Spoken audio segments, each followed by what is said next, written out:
He thought his badge made him untouchable.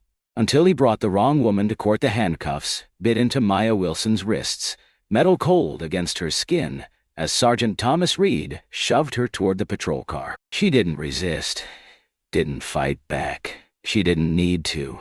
With each step, with each smug look he shot her way, he dug himself deeper into a hole he didn't even know existed. Maya knew something Reed didn't. Badges weren't shields against justice. Sometimes they were just targets. Have you ever witnessed someone drunk on power? Someone who thinks their authority makes them untouchable? Share your thoughts in the comments below, and subscribe to our Heartwarming Stories Spark channel for more captivating real-life tales that will leave you thinking long after they end. The road stretched out like a dark ribbon, wet from recent rain, headlights from occasional passing cars, briefly illuminating the asphalt before disappearing into the night. It was nearly midnight outside Birmingham, Alabama, and Lieutenant Commander Maya Wilson had been driving for almost 2 hours, her fingers tapping lightly against the steering wheel in rhythm, with the old jazz tune playing softly through her speakers. At 42, Maya carried herself with the quiet confidence that came from 15 years of naval service. Tonight, she wasn't in uniform, just a simple black sweater and jeans, her natural hair pulled back into a neat bun. She was nobody special on this stretch of highway, or so she thought. The flash of red and blue lights in her rearview mirror made her stomach tighten. Not out of fear. Maya Wilson had navigated combat zones and commanded sailors in high-pressure situations, but from bone-deep exhaustion. She knew how these interactions could go. With practiced precision, she signaled, eased her car onto the shoulder, and put it in park. She took a slow, measured breath and kept both hands visible on the steering wheel, just as she'd taught the young sailors under her command to do during their leave briefings. The patrol car stopped behind her, lights still flashing, painting the interior of her vehicle in alternating crimson and azure. The officer took his time getting out, and Maya watched him in her side mirror. When he finally approached, he moved with deliberate swagger, heavy boots scuffing against the asphalt, one hand resting casually on his belt, the other holding a flashlight that flicked on as he reached her window.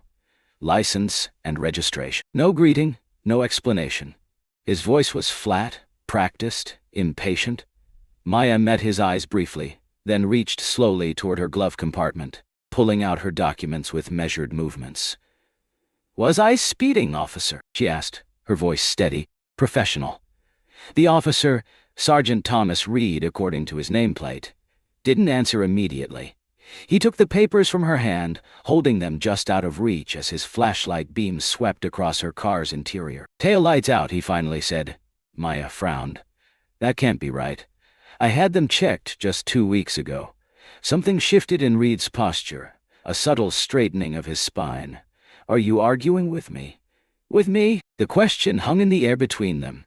Maya recognized this moment, the quiet pivot where authority tested its limits, where power expected deference. She'd encountered similar dynamics during international security briefings, intense meetings with foreign military officials. "I'm just saying my taillights were recently checked," she replied, her voice remaining calm. "But if there's an issue, I'll certainly get it fixed. Step out of the car."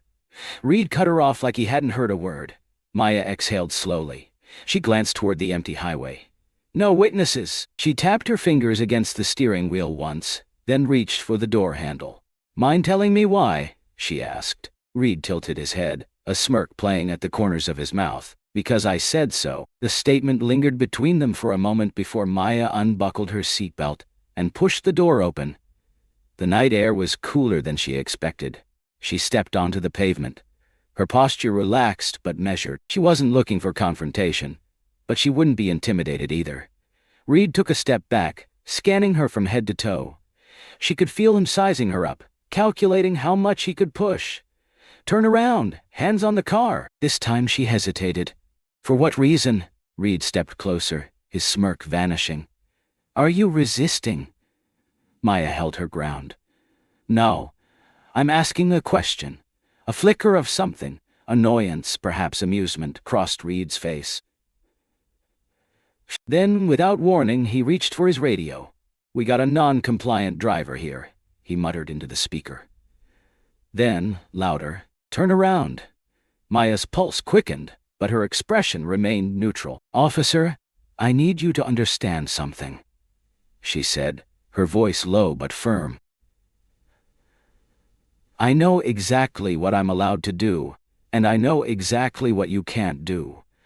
Reed didn't like that. His jaw tensed. "You're under arrest," he snapped, reaching for her wrist. Maya moved before he could grab her, stepping back just enough to avoid his grip. Under arrest for what? Reed pulled out his handcuffs. For obstructing an officer. She exhaled sharply through her nose. So that was his game. Her military training kicked in, heartbeat steady, breathing even. She had two choices: comply and fight this later, or push back and risk escalation. She wasn't about to become another statistic. With slow, deliberate movements, she turned, placing her hands on the roof of her car. The metal was cool against her palms. Reed wasted no time yanking her arms behind her back, tightening the cuffs far more than necessary before shoving her toward the patrol car. "You don't know what you're doing," she murmured. Reed chuckled, shoving her into the back seat. "Lady, I know exactly what I'm doing." But he didn't. Not even close. The hard plastic seat of the patrol car dug into Maya's back as she sat still, wrists burning against the too tight cuffs. Her breath measured. The door slammed shut behind her, sealing her in. Outside, Reed strutted back to her vehicle, muttering something into his radio. Maya glanced at the partition separating her from the front seat, the faint reflection of her face staring back, calm, composed, but beneath that, something simmered. She had been through combat drills, high-stakes operations, and interrogation training in foreign territories, but this was different. This was a man with a badge, drunk on power, convinced he was untouchable. A few minutes passed, then 5, then 10. She shifted her hands slightly, testing the cuffs. Too tight. He had done it on purpose. The driver's side door swung open, and Reed slid in, whistling to himself. "Well, well," he muttered, pulling his seatbelt across his chest. "Let's take a little ride." She didn't respond. He threw the car into gear, pulling off the shoulder and back onto the road. The patrol car lurched forward, the overhead lights still flashing, staining the road behind them with rotating colors. "You know," Reed said after a moment, glancing at her in the rearview mirror, "most people just keep their mouths shut when I tell them to step out." Maya exhaled sharply through her nose. "And most officers don't arrest people for questioning a traffic stop." Reed laughed, shaking his head. "Lady, you must really think you're somebody." She looked at him through the glass partition. "I don't think. I know." That made him pause. Just for a second, his knuckles flexing around the wheel, a flicker of irritation breaking through his smug exterior. But he covered it quickly.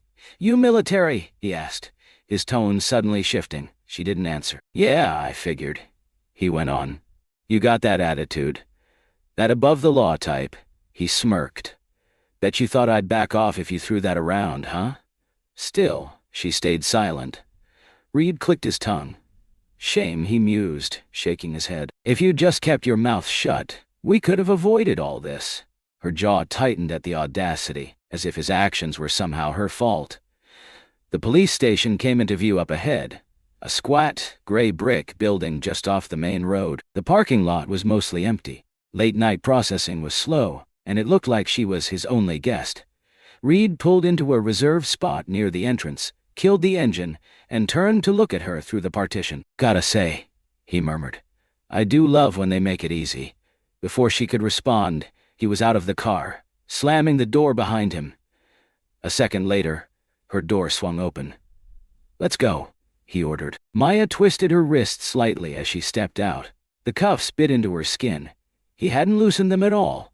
She kept her head high as he led her inside, past a bored-looking desk sergeant, and into processing. The holding area smelled like old coffee and sweat. A metal bench lined the far wall, a steel door leading to the cells just beyond it. Reed uncuffed her just long enough to push her through booking. Fingerprints, mugshot, the whole routine. The officers behind the desk barely looked up, just going through the motions. She had seen this kind of indifference before, the kind that let men like Reed thrive. When it was over, he grabbed her wrist again, leading her toward the cells. "You think you're smart, huh?" he muttered under his breath. She glanced sideways. I don't have to think. His grip tightened. She knew that got under his skin. Enjoy your stay, Reed sneered, shoving her toward an empty cell. Maya caught herself before she stumbled. She turned, watching as the metal bars slid shut between them. Reed smirked from the other side, tapping the bars lightly with his fingers before walking away.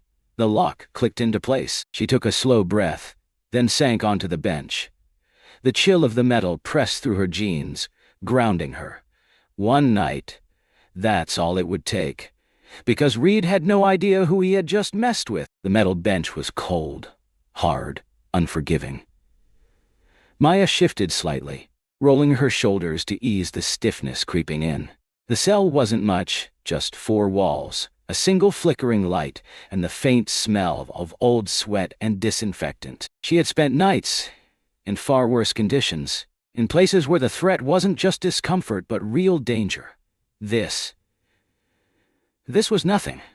But that didn't mean she wasn't angry. Through the bars, she could hear the faint murmur of officers talking at the front desk, the occasional shuffle of paperwork, the clatter of a coffee cup against a desk. She exhaled, slow and steady. Control the breathing, control the mind. Basic training drilled into her long before she even stepped foot into the fleet.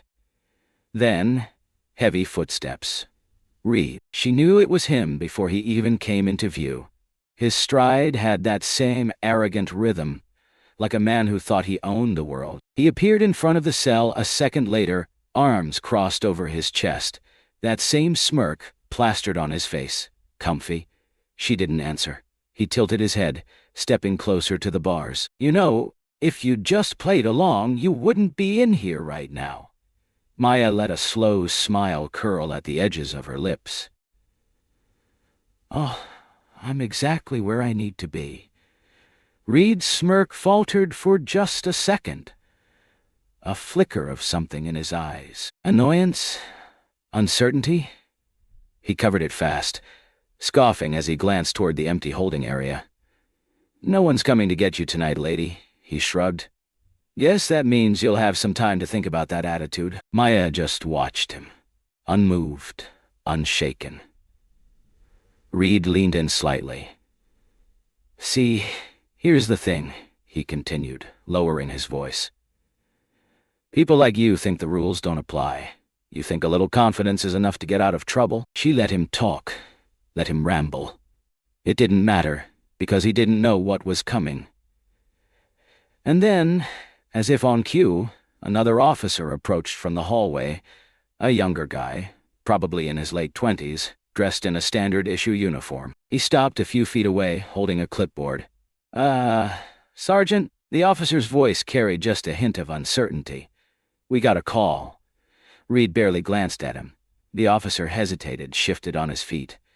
"And I think you need to see this." Reed frowned, then gave Maya one last look before stepping away. She sat back, listening. The conversation was hushed, but she caught bits and pieces. Something about a lawyer, a call from higher up, questions about why she was being held. Reed's voice dropped lower, sharp and annoyed. The younger officer stammered something in response. But whatever it was, it didn't seem to make Reed happy. Then heavy footsteps again. Reed stormed back, jaw tight, hands clenched into fists at his sides. His smirk was gone. "What the hell did you do?" Maya leaned forward, resting her elbows on her knees. "I didn't do anything." She tilted her head slightly. "But people talk. And some of us have friends in very high places." Reed's face darkened. She could see it now. That moment of realization creeping in. The shift in power. He wasn't in control anymore. He turned on his heel, muttering something under his breath, and disappeared down the hallway. Maya exhaled. It wouldn't be long now. And when the truth came out, Reed was going to regret every single decision that led him here. Have you ever stood your ground against someone who thought their power made them invincible? It takes courage to hold firm when facing intimidation. If this resonates with you, be sure to like this video and subscribe to our Heartwarming Stories Spark channel for more stories about everyday heroes who refuse to back down. The night crawled by in fits and starts. Maya dozed intermittently on the uncomfortable bench, trained by years of military service to find rest where she could. By the time morning light began to filter through the high, narrow window of her cell, she was already alert, mentally preparing for what would come next. Footsteps approached, different from Reed's, lighter, more measured. A female officer appeared, keys jangling from her belt. "Lieutenant Commander Wilson?" The officer's tone was professional, respectful, a stark contrast to Reed's condescension. "Your attorney is here." Maya stood, smoothing the wrinkles from her clothes as best she could. "Thank you, officer." The cell door slid open with a metallic clang. Maya stepped out, following the officer down a corridor and into a small conference room, where a woman in a crisp charcoal suit waited, a leather briefcase open on the table before her. "Lieutenant Commander Wilson," the woman said, extending her hand. "I'm Olivia Chen. The Navy JAG office sent me." Maya shook her hand firmly. "Thank you for coming on such short notice." Olivia's expression was all business. "No need for thanks. What happened to you is unacceptable." She gestured to the chair across from her. "Please, sit. We don't have much time before the hearing." As Maya settled into the chair, Olivia laid out several documents on the table between them. "The good news is, this is open and shut." Olivia tapped a finger against one of the papers. "Officer Reed's body camera footage has been retrieved. The arrest was clearly unwarranted, and the excessive force is evident. Moreover," her lips curved into a slight smile, "we've pulled his arrest records for the past 3 years. The pattern is illuminating." Maya nodded, unsurprised. "He's done this before." "Many times," Olivia confirmed, "disproportionately to people of color. Your case just happens to be the one where he picked on the wrong person." She leaned forward. "The judge assigned to your case, Robert Harmon, doesn't tolerate this kind of misconduct." "Oh, Reed's precinct is already trying to distance themselves from him." Maya's expression remained neutral, but, internally, satisfaction bloomed. Not because she took pleasure in another's downfall, but because accountability was finally catching up to someone who had clearly evaded it for too long. "What do you need from me?" she asked. "Just the truth," Olivia replied, closing her briefcase with a snap. "Your service record speaks volumes. Your demeanor will do the rest." She checked her watch. "The hearing is in an hour. Are you ready?" Maya straightened, the same way she did before mission briefings. "I've been ready since he put those cuffs on me." Morning light spilled through the narrow windows of the courthouse, casting long streaks across the polished floors. The air inside was crisp, the kind of cold that settled deep in your bones if you sat still too long. Maya stood near the defendant's table, her posture relaxed but her eyes sharp. She wasn't in handcuffs anymore.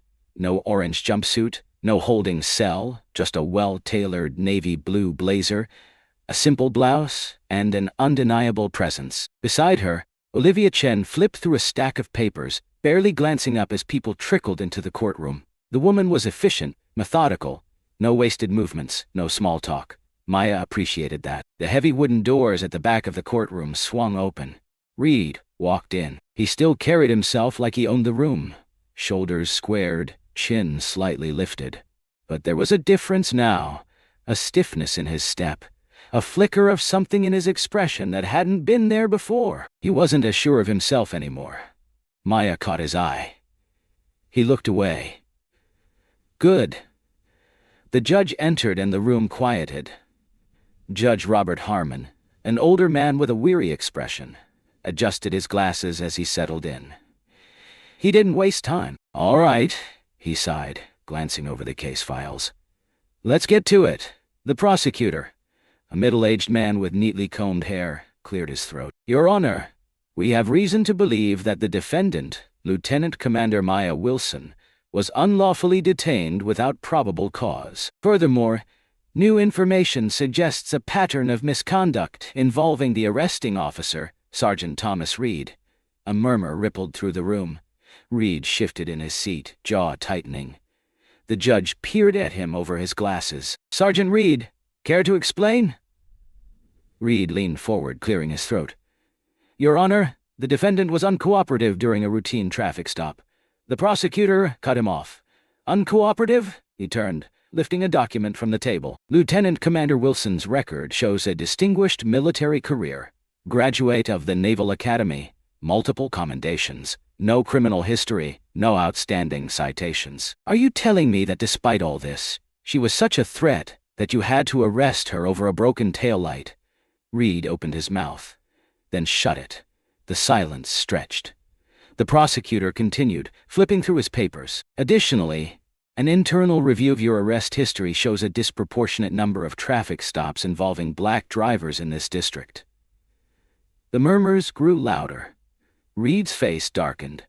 Judge Harmon set his file down with a sigh. Sergeant, I don't like what I'm hearing. Reed sat back, crossing his arms. She resisted. The prosecutor raised an eyebrow. The body cam footage says otherwise. Another ripple of noise moved through the room. Reed looked at the judge, suddenly more defensive. I was following standard procedure. Judge Harmon wasn't buying it. He glanced toward the bailiff.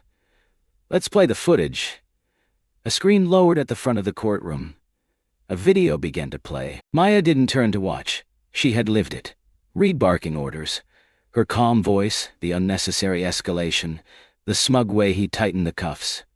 The room was dead silent when the footage ended. Judge Harmon leaned forward, steepling his fingers. Sergeant Reed, you violated protocol. You conducted an unlawful arrest, and you failed to report the full details in your initial statement. Reed opened his mouth, but the judge wasn't done. The charges against Lieutenant Commander Wilson are hereby dismissed. His gavel came down, sharp and final. And I strongly suggest an internal investigation into Sergeant Reed's conduct. The tension in the room snapped like a pulled rubber band. Reed looked like he had been punched in the gut. His face flushed red, hands clenched into fists at his sides. Maya simply exhaled, slowly, controlled. She never had a doubt. As she stood, collecting her things, she glanced toward Reed one last time. Their eyes met. No words were exchanged. They didn't need to be. Because this time, she wasn't the one who had to fight for her reputation. Reed was. Reed stormed out of the courtroom, his heavy footsteps echoing down the polished hallways. His face was tight, his jaw clenched. He could feel the eyes on him. Other officers, court staff, even reporters who had shown up after word of the case spread. He wasn't used to this. He was used to control, to walking into a room and commanding respect or fear. But now, the power he had taken for granted felt like it was slipping through his fingers. And then came the worst part. Sergeant Reed. A sharp voice cut through the hallway noise. He turned. Chief Walter Gregory stood with his arms crossed, his expression unreadable. The older man had been on the force for over 30 years, a respected figure in the department. His word carried weight. Reed straightened. Sir. Gregory studied him for a moment, then with a curt nod, motioned for Reed to follow him into a private office. The second the door shut, the chief's tone dropped. What the hell were you thinking? Reed exhaled sharply. I was doing my job. Your job? Gregory scoffed, tossing a file onto the desk. It landed with a heavy thud. That's not what it looks like from here. The body cam footage, the arrest history, the fact that you didn't even know who you were arresting. Reed's nostrils flared. What does that have to do with anything? Gregory leaned forward. Everything. His voice was quiet but sharp. This wasn't some random woman. This was a high-ranking Navy officer. You think this is just going to disappear? Reed looked away, grinding his teeth. She was disrespectful. She questioned. You? Gregory cut in. That's not a crime. That's not a crime. Reed scoffed, shaking his head. You don't get it. People like that. The chief's expression hardened. People like what, Reed? Reed swallowed but said nothing. Gregory sighed, rubbing his forehead. The DA is reviewing every single one of your cases from the past 5 years. You've been flagged for racial profiling. And you better believe this department isn't going down with you. Reed felt his stomach twist. What does that mean? Gregory straightened. It means you're being put on immediate suspension, effective now. Internal Affairs is investigating. And if they find what I think they're gonna find, he shook his head, your career is over. The words hit Reed like a punch to the gut. His face burned. This is bull. Gregory held up a hand. Don't finish that sentence. His voice was ice. Pack up your desk, and if I were you, I'd get a lawyer. Reed stood there, fists at his sides, his world unraveling in real time. And for the first time in his career, he realized he wasn't untouchable. Across town, Maya sat in a quiet cafe, stirring a cup of coffee as she scrolled through her phone. The case had already made headlines. Lieutenant Commander wrongfully arrested. Officer under investigation. She wasn't surprised. She had known from the second she stepped out of her car that night how this would go. She had seen men like Reed before, entitled, arrogant, used to bending the law in their favor. But this time, he lost. Her phone buzzed. A message from her attorney. Reed has been suspended, might face charges. Maya took a slow sip of her coffee. Good. She glanced out the window, watching the city move on around her. The fight wasn't over. Not for her, not for the people Reed had likely hurt before. But today was a win. The crisp afternoon air carried the scent of fresh rain as Maya stepped out of the cafe. The weight of the past 24 hours should have lingered on her shoulders, but it didn't. She walked with the same confidence she always had. Head high, step steady. Her phone buzzed again. This time, it was a number she recognized. She sighed, then answered. Captain. Lieutenant Commander. Captain James Davis's familiar voice greeted her. I assume you've seen the news. I have. A brief silence then. And how are you feeling? Maya glanced at her reflection in a nearby storefront window. She saw no signs of defeat, no cracks in her composure. I feel like I did exactly what I was supposed to do, she replied. The captain's voice softened. That's what I thought you'd say. A pause. The Department of Defense has taken interest in your case. Don't be surprised if they ask you to speak on it. Maya exhaled through her nose. Not sure I'm interested in being a headline. You already are, the captain countered. And whether you like it or not, what happened to you is a reflection of something bigger. She knew that. She had always known that. Reed wasn't an isolated case. He was part of a system that had allowed officers like him to operate unchecked for years. This wasn't just about her. It was about the dozens, maybe even hundreds of people who had been in her shoes but didn't have the rank, the legal team, or the voice to fight back. Maya leaned against a streetlight, watching the traffic move by. This isn't the first time something like this has happened, she said. And it won't be the last. No, the captain agreed. But it's the first time Reed is facing consequences. And it's because you didn't back down. Maya closed her eyes for a second, letting those words settle. She didn't back down. Not when Reed pulled her over. Not when he tried to intimidate her. Not when the cuffs tightened around her wrists. Not even when she spent the night behind bars, knowing full well the deck had been stacked against her. She had stayed firm. And now she had won. The captain cleared his throat. One last thing, he added. You might be getting a call from the mayor's office. Maya's eyebrows lifted. Oh, seems they want to recognize you for handling the situation with professionalism and grace. She smirked. Now that's ironic. The captain chuckled.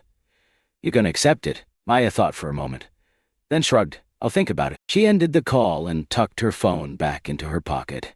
Across the street, a mother walked with her young son, his small hand wrapped tightly around hers. He was laughing about something, carefree, full of life.